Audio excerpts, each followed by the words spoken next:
Coucou les amis, vous êtes sur notre chaîne YouTube de Santé Parfaite pour regarder comment soigner et traiter votre santé. Nous vous disons déjà merci et n'oubliez surtout pas de vous abonner avec notre chaîne tout en cliquant sur la cloche pour recevoir les nouveaux vidéos. Merci.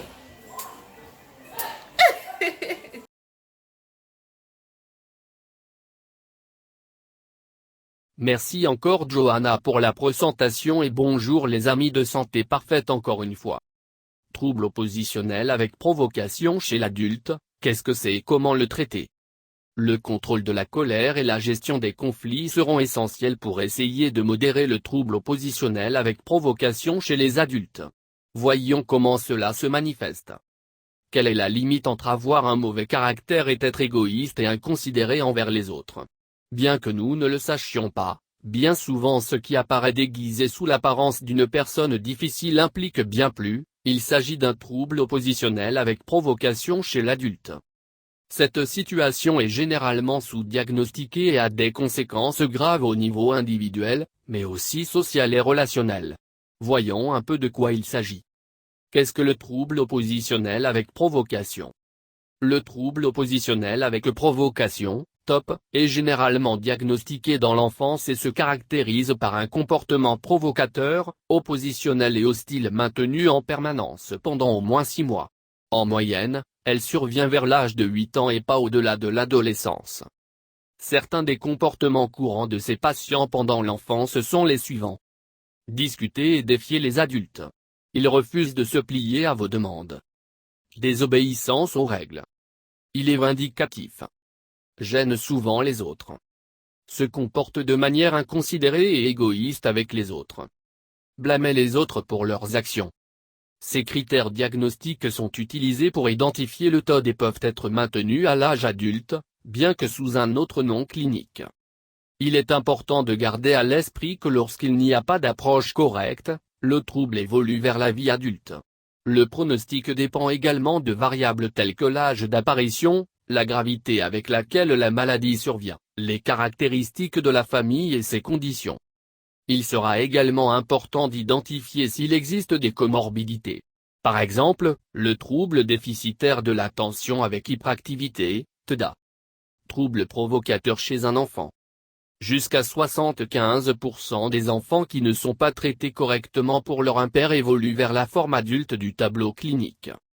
Comment le trouble oppositionnel avec provocation s'exprime-t-il chez l'adulte? Dans la vie adulte, le TOD n'est généralement pas identifié comme tel. Il est reconnu comme un trouble de la personnalité antisociale et se caractérise également par l'ignorance et le manque de respect des droits et des sentiments d'autrui.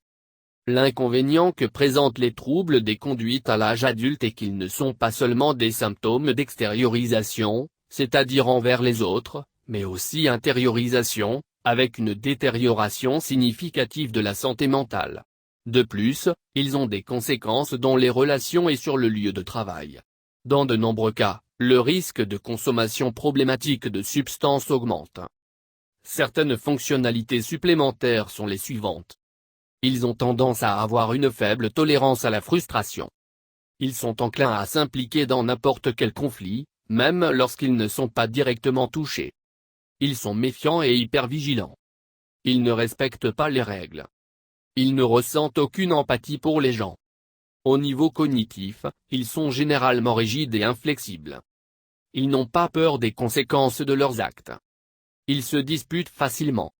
Ils sont hostiles et agressifs. Cause du trouble oppositionnel avec provocation chez l'adulte. Concernant les causes, nous avons des approches qui mettent en évidence la composante génétique. Cependant, il est également important d'inclure les expériences dysfonctionnelles au cours de la parentalité, avec des environnements de négligence, de manque de limites, d'irresponsabilité parentale et de violence. Une autre cause est liée à un diagnostic erroné dans l'enfance, ce qui empêche une approche adéquate du cas et prolonge la situation. Comment diagnostique-t-on le trouble oppositionnel avec provocation chez l'adulte? Comme mentionné précédemment, il est reconnu comme un trouble de la personnalité antisociale, APD, caractérisé par le mépris et l'indifférence pathologique envers les autres. Ils ne se sentent pas coupables et ne sont pas émus par la souffrance ou l'inconfort des autres. Ils ont également tendance à ignorer tout type de règles, ils sont en colère et irritables. Cependant, un diagnostic différentiel est requis, car s'il se produit avec une consommation problématique de substances, un diagnostic d'AP ne correspond pas. Ni s'il apparaît avec un épisode psychotique. À son tour, il doit être distingué du trouble de la personnalité narcissique. Conseils pour le contrôler et traitement professionnel. Caballo et al. 2009, souligne que les personnes atteintes d'un trouble de la personnalité antisociale viennent rarement au bureau convaincues qu'elles sont le problème ou qu'elles ont un problème. Souvent, ils tiennent le monde ou leur environnement pour responsable d'être ce qu'ils sont.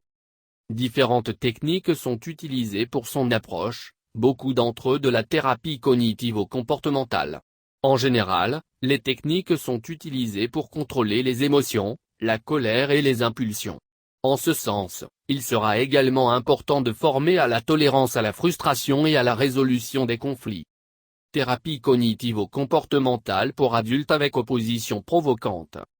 La thérapie cherchera à promouvoir le contrôle de la colère et à augmenter les ressources pour réagir de manière moins agressive.